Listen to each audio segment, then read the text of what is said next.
Hello friends, welcome to my YouTube channel GK विदार के। तो फ्रेंड्स, आज का जो हमारा टॉपिक है वो है भारत के राष्ट्रीय प्रतीक, यानी कि हमारे भारत के जो राष्ट्रीय प्रतीक हैं, जैसे कि हमारा राष्ट्रीय ध्वज क्या है, राष्ट्रीय वृक्ष क्या है, राष्ट्रीय पक्षी क्या है। इस तरह के जो भी हमारा राष्ट्रीय प्रतीक है उसको हम लोग यहाँ पर डिटेल में पढ़ने वाले हैं। ठीक है, इमेज के साथ हम लोग पढ़ेंगे और इसका क्या मतलब है। ठीक है, तो आइए हम लोग स्टार्ट करते हैं। आज का जो हमारा टॉपिक है बहुत ही खास होने वाला है, इसलिए वीडियो के अंत तक आप बने रहते हैं तो आपका ये टॉपिक जो है पूरा कंप्लीट हो जाएगा। ठीक है, देखिए, भारत सबसे पुरानी सभ्यता वाला देश और दुनिया में सबसे बड़ा लोकतंत्र होने के कारण अपनी विशिष्ट पहचान और विरासत के लिए जाना जाता है। भारत 28 राज्यों और 8 केंद्र शासित प्रदेशों, देखिए अब इसमें थोड़ा सा संशोधन हो गया है। ठीक है, इसमें क्या है कि अभी 28 राज्य तो है, ये पहले 29 राज्य हो गए थे, लेकिन अभी 28 राज्य हैं और केंद्र शासित प्रदेशों की संख्या हो गया है 9। ठीक है, इसको आप थोड़ा ध्यान में रखिएगा, अपडेट कर लीजिए। भारत 28 राज्यों और 9 केंद्र शासित प्रदेशों, विभिन्न धर्मों और संस्कृति का उद्गम स्थल है। भारत के राष्ट्रीय चिन्ह हमारे देश की पहचान बनाने, विविध संस्कृति को एक साथ लाने और उन्हें एक ही तार में बांधने में महत्वपूर्ण भूमिका निभाते हैं। ठीक है, आइए हम लोग सबसे पहले देखेंगे कि हमारा जो राष्ट्रीय ध्वज है वो क्या है। तो आपको पता है कि हमारा राष्ट्रीय ध्वज जो है बहुत ही प्यारा तिरंगा है। ठीक है, और अब हम लोग तिरंगा के बारे में विस्तार से जानेंगे। दुनिया के हर आज़ाद राष्ट्र का अपना एक झंडा है।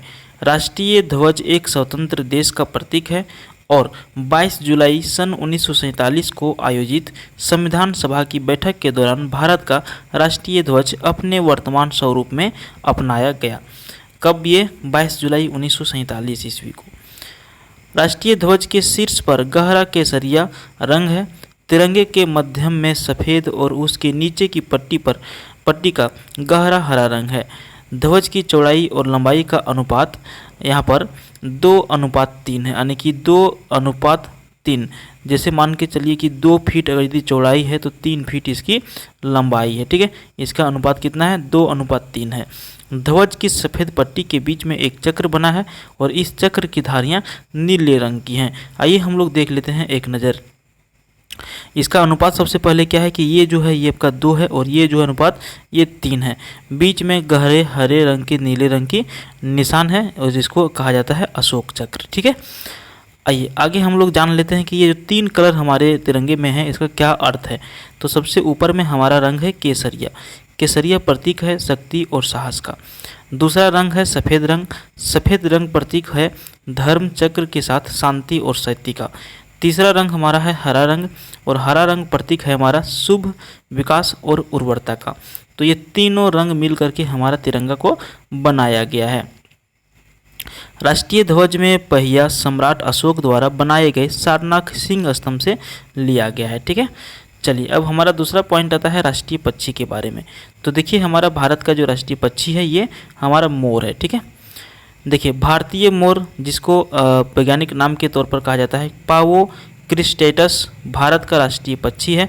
यह रंगीन हंस के आकार का पक्षी है जिसके पंख काफ़ी बड़े, आँख के नीचे सफ़ेद धारियाँ और लंबी पतली गर्दन होती है, जैसा कि आप इस इमेज पे बिल्कुल देख पा रहे हैं। ठीक है, जैसा वहाँ पे लिखा गया है बिल्कुल ही आँख के नीचे क्या है, सफ़ेद हरे रंग की पट्टियाँ हैं। ठीक है, तो यही हमारा राष्ट्रीय पक्षी है। ठीक है, मोर। हमारा अगला पॉइंट आता है राष्ट्रीय फूल हमारा जो है क्या है। तो राष्ट्रीय फूल जो है हमारा कमल फूल है। ठीक है, कमल फूल जो देखने में बहुत ही प्यारा है। कमल फूल का जो वैज्ञानिक नाम है वो आपका है निलिम्बो नुसिफेरा गर्टन, भारत का राष्ट्रीय फूल है। यह एक पवित्र फूल है जो प्राचीन भारत की कला और पौराणिक कथाओं में एक अद्वितीय स्थान रखता है। यह मुख्य रूप से भारत, नेपाल, बांग्लादेश, म्यांमार, श्रीलंका में पाया जाता है, लेकिन इसकी पहचान दुनिया भर में है। भारत वनस्पतियों और जीवों में समृद्ध है। भारत वर्तमान में उपलब्ध आंकड़ों के अनुसार पौधों की विविधता के मामले में दुनिया में 10वें स्थान और एशिया में 4थे स्थान पर है। अगला पॉइंट हमारा आता है राष्ट्रीय वृक्ष। और राष्ट्रीय वृक्ष हमारा क्या है? राष्ट्रीय वृक्ष हमारा है बरगद। आइए हम लोग बरगद के बारे में थोड़ा सा जानकारी लेते हैं। बरगद का पेड़ जिसका वैज्ञानिक नाम है आपका पिक्स बेंगालेंसिस, जिसकी शाखाएं एक बड़े क्षेत्र में फैल जाती हैं और एक नए पेड़ को जन्म देती हैं। इसकी शाखाओं से अनेकों शाखाएं निकलती हैं और इस विशेषता की वजह से इस पेड़ को अमर माना जाता है और यह भारत के मिथकों और किंवदंतियों का एक अभिन्न अंग है। यह पेड़ दुनिया के सबसे बड़े पेड़ों में से एक है। इसकी शाखाएं 20 से 25 मीटर तक बढ़ती हैं जो 100 मीटर तक फैलती हैं। वर्तमान समय में भी बरगद का पेड़ गांव के एक जीवन का केंद्र बिंदु है और ग्राम सभा की बैठक इसी पेड़ के छांव में होती हैं। तो इसलिए जो है बरगद के पेड़ को हमारा राष्ट्रीय वृक्ष के रूप में लिया गया है, क्योंकि इसमें बहुत सारे गुण हैं। राष्ट्रीय गान आपको पता होगा, जन गण मन हमारा जो है राष्ट्रीय गान है और यह भारत की राष्ट्रीय गान है। भारत की राष्ट्रीय गान विभिन्न अवसरों पर बजाया या गाया जाता है। राष्ट्रीय गान संबंधी निर्देश समय समय पर जारी किए गए हैं, जिन अवसरों पर इसे बजाया या गाया गया है ताकि इसके गायन के वक्त इसे पूरा सम्मान दिया जा सके। यह मूल रूप से बंगाली भाषा के पहले नोबेल पुरस्कार विजेता श्री रविंद्रनाथ टैगोर द्वारा रचित था। रविंद्रनाथ टैगोर ने बांग्लादेश का राष्ट्रीय गान भी लिखा है। जन गण मन का पहला संस्करण 1911 में कलकत्ता में भारतीय राष्ट्रीय कांग्रेस के एक सम्मेलन में गाया गया था। इसका जो मूल गीत है वो है भारत भाग्य विधाता, एक ब्रह्म भजन है जिसमें 5 छंद हैं और केवल पहले पद को राष्ट्रगान के रूप में अपनाया गया है। ठीक है, और इस गीत का सबसे पहले भारत भाग्य विधाता के नाम से तत्वबोधिनी पत्रिका में प्रकाशित किया गया था। तत्वबोधिनी पत्रिका जो है ब्रह्म समाज का आधिकारिक प्रकाशन था। तो इसके बारे में भी आप समझ गए। सबसे पहले इसको जो है एडॉप्ट किया गया था 1911 में रविंद्रनाथ टैगोर के द्वारा जो है यह एक रचित है और इसका जो मूल गीत है भारत भाग्य विधाता ही इसका मूल गीत है। ठीक है, राष्ट्रीय चिन्ह के यदि बारे में हम बात करें तो ये हमारा भारत का राष्ट्रीय चिन्ह है और ये आपको पता होगा सत्यमेव जयते इसके नीचे लिखा रहता है और ये जो है अशोक स्तंभ से लिया हुआ है। ठीक है, देखिए अशोक चिन्ह भारत का राष्ट्रीय प्रतीक है और इसको सारनाथ में अशोक के सिंह स्तंभ से लिया गया है।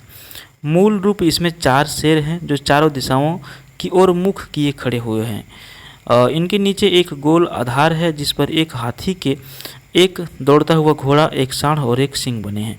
ये गोलाकार आधार खिले हुए उल्टे लटके कमल के रूप में हैं। ठीक है, जैसा कि आप यहाँ पे इमेज में देख पा रहे हैं। ठीक है, ये देखिए घोड़ा है, हाथी है और ये क्या है, एक जो है गोल आकार का बना हुआ है। इसके ऊपर में 4 शेर हैं और चारों दिशाओं में इसका मुख है। ठीक है, दिखता हालांकि 3 ही है क्योंकि पीछे वाला हिस्सा इसमें नहीं दिखता है। ठीक है, इसको कब जो है अपनाया गया तो इसको 26 जनवरी 1950 को भारत सरकार द्वारा राजकीय प्रतीक के तौर पर अपना लिया गया था इसको, जिसमें केवल 3 शेर दिखाई देते हैं और चौथा शेर दिखाई नहीं देता है, जैसा कि आप इमेज पर भी देख चुके हैं। राष्ट्रीय कैलेंडर की यदि हम बात करें तो हमारा जो राष्ट्रीय कैलेंडर है वो कभी कभी शालिवाहन शक कैलेंडर कहा जाता है और इसको ग्रेगोरियन कैलेंडर के साथ 22 मार्च 1957 से राष्ट्रीय कैलेंडर को अपनाया गया है। माना जाता है कि शक संवत की स्थापना सातवाहन वंश के राजा शालिवाहन ने की थी और कैलेंडर में सामान्य ग्रेगोरियन कैलेंडर की तरह 365 दिन और 12 महीने होते हैं, इसलिए हमारा ये राष्ट्रीय कैलेंडर है। ठीक है, राष्ट्रीय पशु की यदि हम बात करें तो ये हमारा राष्ट्रीय पशु है भारत के। आइए इसके बारे में थोड़ा हम लोग जानकारी ले लेते हैं। देखिए भारत का राष्ट्रीय पशु जो है रॉयल बंगाल टाइगर है। रॉयल बंगाल टाइगर का वैज्ञानिक नाम जो है वो पैंथेरा टाइग्रिस है। टाइगर भारत, बांग्लादेश, नेपाल, म्यांमार और श्रीलंका सहित भारतीय उप महाद्वीप के विभिन्न हिस्सों में पाया जाता है। ये पश्चिम बंगाल, मध्य प्रदेश, उत्तराखंड, आंध्र प्रदेश, कर्नाटक और ओडिशा के जंगलों में पाए जाते हैं और दुनिया में बाघों की आबादी का 70% हिस्सा मात्र हमारे भारत में है। तो ये भी हमारे लिए गर्व की बात है और भारत को बचाने के लिए भारत सरकार जो है विभिन्न तरह की योजनाएं लाती रहती हैं। ठीक है, और ये हमारा क्या है, भारत का राष्ट्रीय पशु है। राष्ट्रीय गीत की यदि हम बात करें तो वंदे मातरम जो है हमारा भारतीय राष्ट्रीय गीत है। वंदे मातरम गीत को संस्कृत में बंकिम चंद्र चटर्जी ने लिखा था। बंकिम चंद्र चटर्जी जो है स्वतंत्रता के संघर्ष के दौरान लोगों के लिए प्रेरणा के स्रोत थे और बंकिम चंद्र चट्टोपाध्याय की देशभक्ति उपन्यास आनंद मठ में कविता की विशेषताएं हैं जो 1880 और 1882 के बीच बंगाली दर्शन में एक श्रृंखला के रूप में प्रकाशित हुई थी। ठीक है, तो ये हमारा राष्ट्रीय गीत था। राष्ट्रीय मुद्रा की बात करें तो हमारा राष्ट्रीय मुद्रा भी ट्रेंड में है और ये हमारा राष्ट्रीय मुद्रा का प्रतीक है। ठीक है, आइए इसके बारे में भी हम लोग थोड़ा सा जानकारी ले लेते हैं। देखिए, भारतीय रुपया भारतीय गणराज्य की आधिकारिक मुद्रा है।